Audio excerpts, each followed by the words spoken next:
My name is Joe Klein. My name is Temple Smith. My name is Maury Cooke. I'm Diana Winston. My name is Dori Langevin. I'm Jessica Morey, the Executive Director of Inward Bound Mindfulness Education, iBme.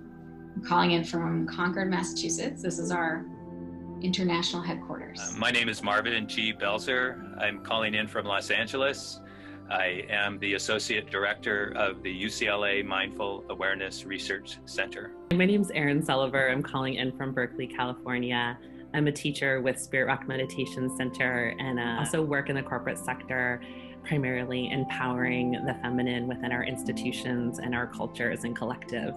I'm one of the lead teachers on the iBme retreats and one of the co-founders, along with JMO and Doug and Marvin, Morey, and all the other wonderful folks that helped us get this organization going. When I started back in 1975 with transcendental meditation, I noticed something was happening in my life. It was changing my life.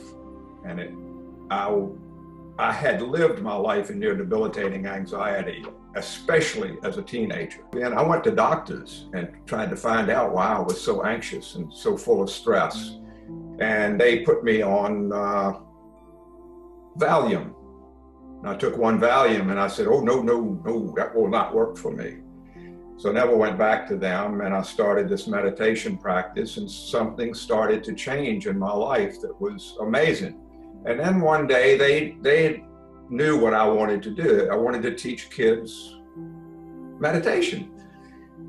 And they brought this young woman there, and this young woman, Erin, and she was all of 20 years old, maybe 20, I can't remember exactly, but I asked her the question that I like to ask a lot of young people: what would you do if you could do anything? And we're sitting on a little porch. Jagadish, who brought her there, and Scott Snow was sitting off to the side. And she said, what would I like to do if I could do anything? I'm doing it. I said, well, you are? Well, what are you doing? And she says, I teach teenagers mindfulness meditation. I said, oh, you do? And then I looked at Scott and Jagadish. I said, are y'all setting me up here? Well, sure enough, that's what she did. And we had a wonderful conversation. And about 6 months later, she called me. She said, would you like to come to California and go through one of our teen retreats? I'll never forget this. I was in my room in Berkeley, and I called him.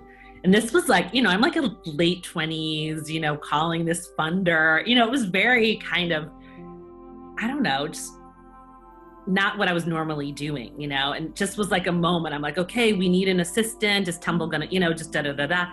And I call Morey, and he's like, I'm so glad you called. He's like, I needed this call today. So I said, when and where? And I told Audrey, and Audrey said, but you don't even know her. I said, so what? She said, where are you going? I said, Oakland area in California. And I went. And he bought a flight the next day, came out. I was living in this little community house in Berkeley. He slept on our couch. He slept on our house in a community house in Berkeley. We drove him up to the retreat. I mean, Morey's what at that age? In his 70s, 70 years old, just vital as anything, so humble, so sweet. And it was the most amazing thing I had ever seen in my life, ever. It was like, wow, what is going on here? Just at the end of that retreat, he was like, all right, let's do this in Virginia. Next summer, let's do it in Virginia.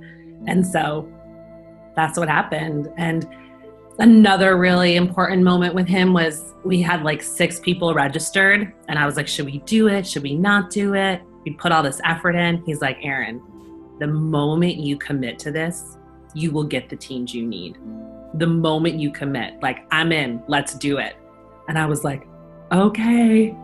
And we actually got this call from a teenager's mom explaining her situation. And that was another moment for me. It was like, okay, this girl, this mom explained to me this girl's situation. And I was like, okay, for her, this retreat needs to happen. So whenever I think of iBme, I think of this particular girl, and I had more energy Because it was a lot of effort. You know, it would have been easier just to be like, okay, there's 6 people, whatever. I'm going to go focus on graduate school or my own teaching or my own this.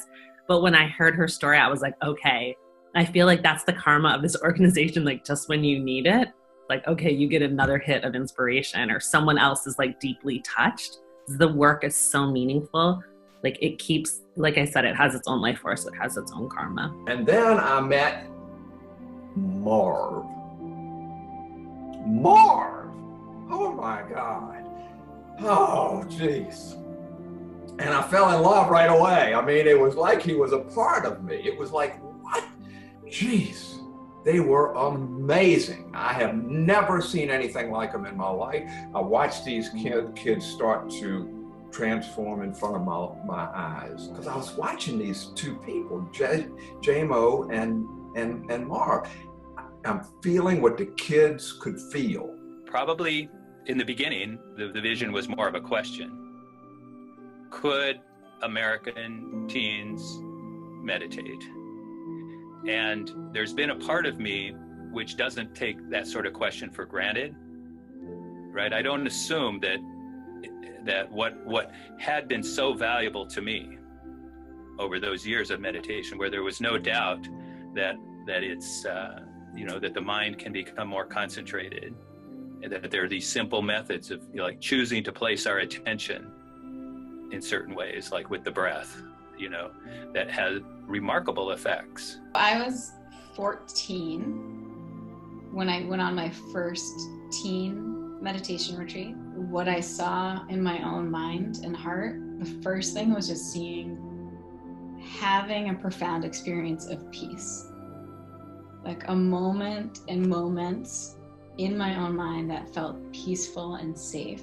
The value of taking the time away from our normal lives. And, the basic structure that we use now was the structure. Periods of silence and coming out of silence and kind of practicing that, including the strong morning of practice, including the small groups, including the workshop period.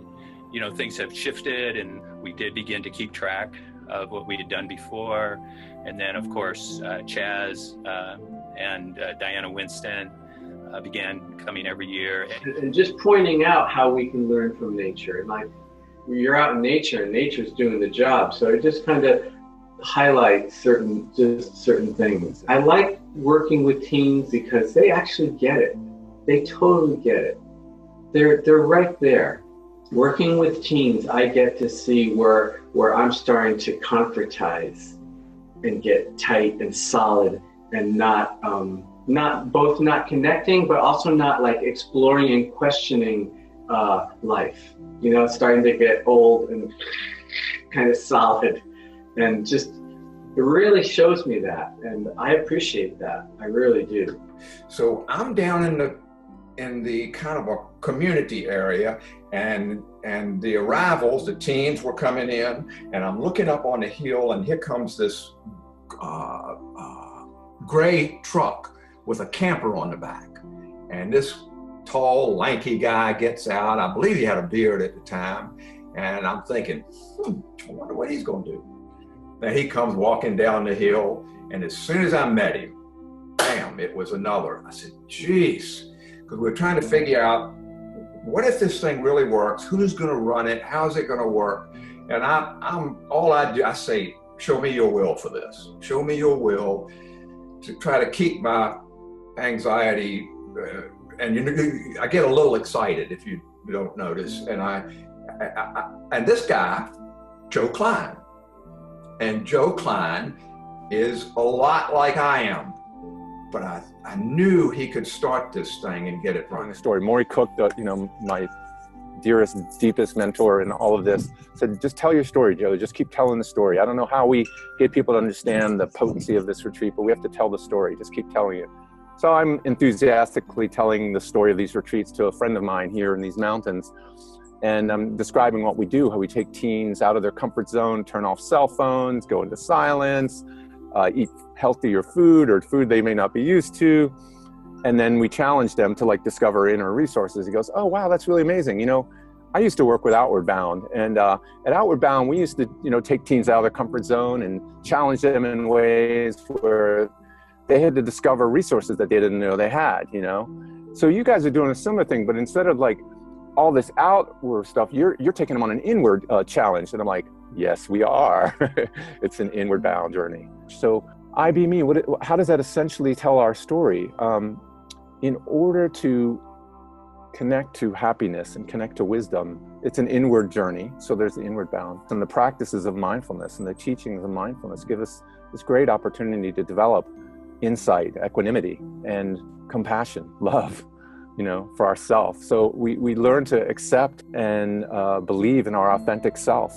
And teens, that's so important as they're developing their identity, to come into that sense of authenticity, who they are, and to feel safe enough to bring that out and fully be that and share that with the world. So iBme, especially in this place of teen development, it's a crucial thing. And it was just a few years later when Maury Cooke got involved, and Erin, and the whole story. So Marv, Temple, Erin, and some of our other friends, Jason and Amanda, flew out to teach it. And so Temple was like, hey, JMO, we're a couple hours south of you, come on down to our first Virginia retreat.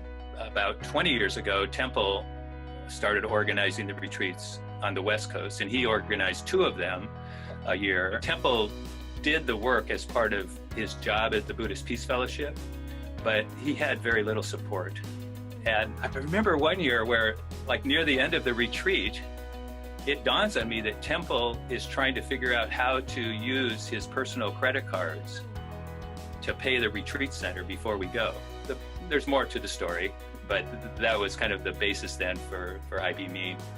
And there have been 2 teen retreats on the West Coast going back, I don't know the exact year, but 1999 or 2000, around in there. And then Spirit Rock took over the New Year's retreat. And so they're still running a teen retreat over New Year's. And then iBme is, slowly began to organize retreats all over the country. At my first IMS teen retreat, when we had a big bonfire and 60 kids gathered around, and I noticed there weren't any cliques, that kids felt very free going between.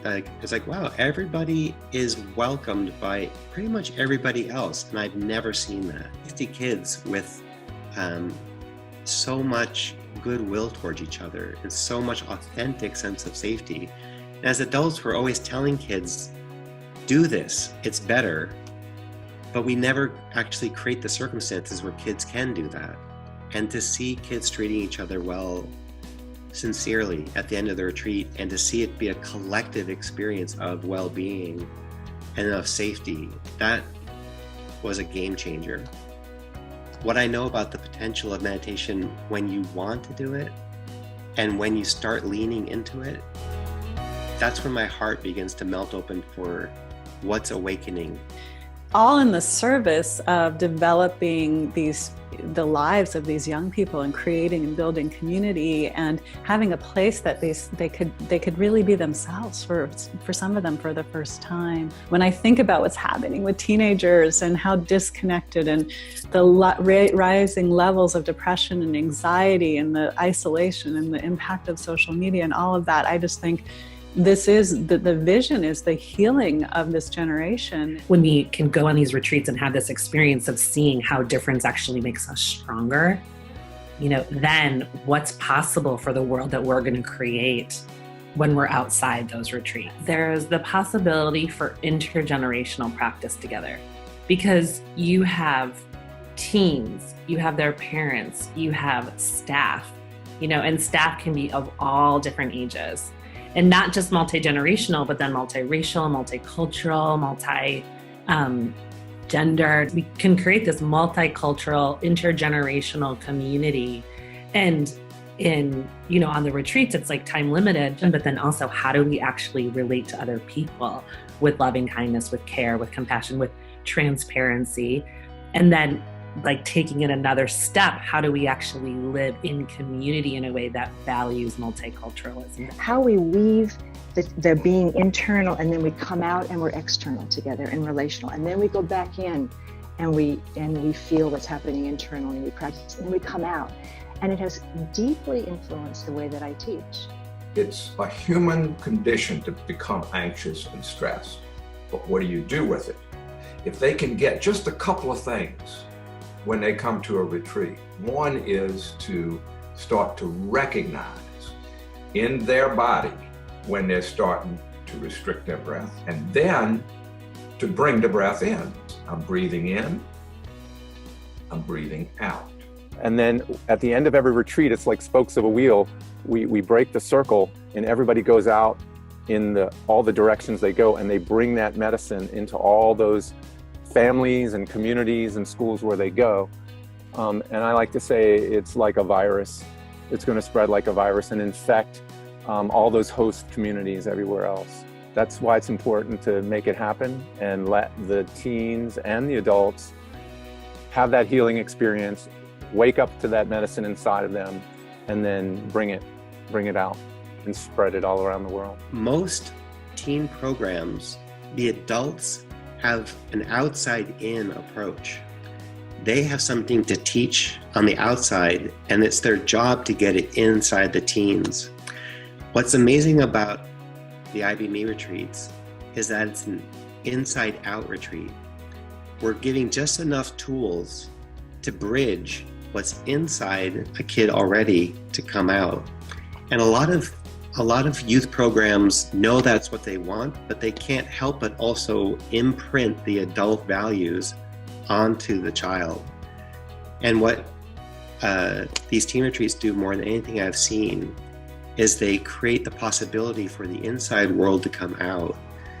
And that's what is so amazing about it. And every one person who does that makes it easier and safer for the next person to do that. They're our future. They deserve our care and attention and love and encouragement. Maybe it takes a certain type of kid and it's never going to go out that far, but it sure is wonderful to watch what iBme has done in the last number of years. We know as humans and as a culture that the teenage years are critical. It's like this door opens into possibility of seeing more deeply into the nature of our minds, of what we want, of our values, of our purpose, to see how their minds and emotions work. It can change everything. Their whole direction of their life can shift, where we could actually help people to go on a trajectory that will really lead to their happiness in their lives. And then the happiness of, greater happiness in the world beyond them.